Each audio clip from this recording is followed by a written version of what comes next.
Hello everyone, and welcome to my patch 8.22 rundown. So for these patch notes, I'm going to be looking at the changes from more of a support-centric view rather than like a competitive or like a math and analytics view. Just because support is what I know the most about in this game, so I figure I'd be have the best opinion if I looked at it that way. So for these Akali changes, doesn't seem like it's going to affect the bottom lane that much, but it's just going to make it so that mid laners and junglers can punish her in the earlier games because her W cooldown is getting nerfed early.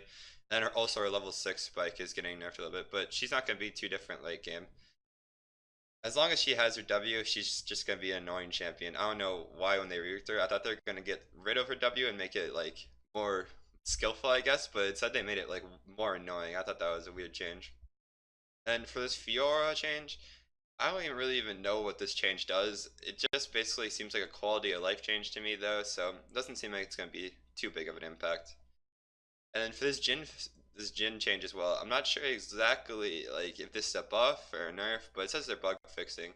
And I didn't read anything here that made it just go like seem like things were crazy. But with all these Hail Blades changes, I'm definitely thinking that it's going to be like 100% fleet footwork on Jhin. I've seen some Hail Blades on him still, but I think everyone's just going to be on the fleet footwork just for the move speed.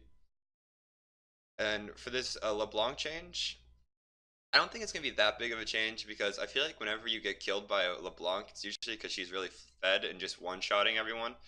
So like this damage, it's really not decreasing like a crazy amount, so I don't think that's going to really change much. And they said that they're going to be changing magic resist, base amounts of magic resist in the preseason patch, so we'll see how that goes.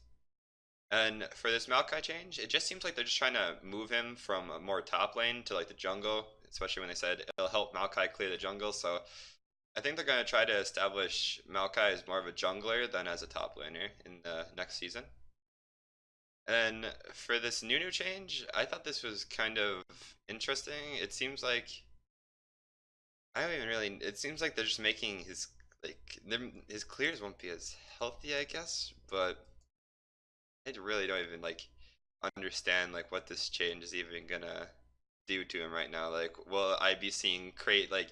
I feel like consume isn't the part of Nunu's kit that makes him like make or break. I feel like as long as he can roll his snowballs well with his ganks with snowballs, he can get snowballing and then work from there.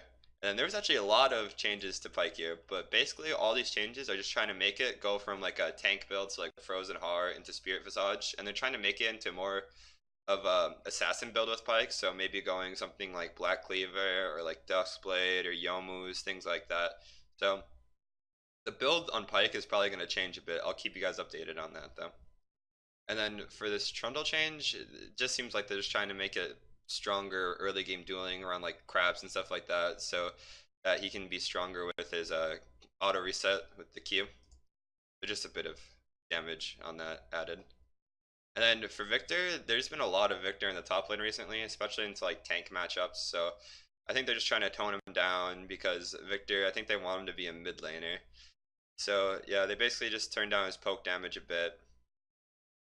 And then this Time Warp Tonic change was interesting because recently when I've been playing Taric, I've been playing him a lot with the biscuits and the Time Warp, but might have to reconsider after this changes, even though like because they took out that it's gonna be like extra long, but they're adding this effect where it instantly gives you 50% of your health and mana. So that would be really good for Taric if you're like low on mana, let's say, you just instantly biscuit and then you get enough mana to be able to use like your W and E or something like that. That could definitely shift a fight. But I'm not sure if it's going to be worth taking over something like the stopwatch. And then all these bug fixes just for different. So overall, not too many changes to the bottom lane. The major stuff is this Pyke. They basically just trying to make it so that he is easier to poke down in lane because the gray health is actually pretty ridiculous, especially once you got the Spirit Visage, or if you use the second win, you'd actually be able to heal up more than like the damage that you took. So you had just crazy sustain in lane as long as you couldn't get vision of him, which is pretty impossible early game because they nerfed the ward rate or the ward cooldowns.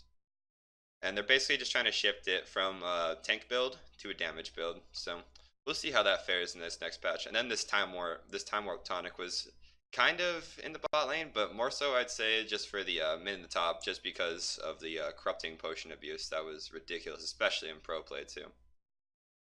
Well, that should be it for my patch rundown. I hope you guys enjoyed, and be sure to stay tuned for the next one.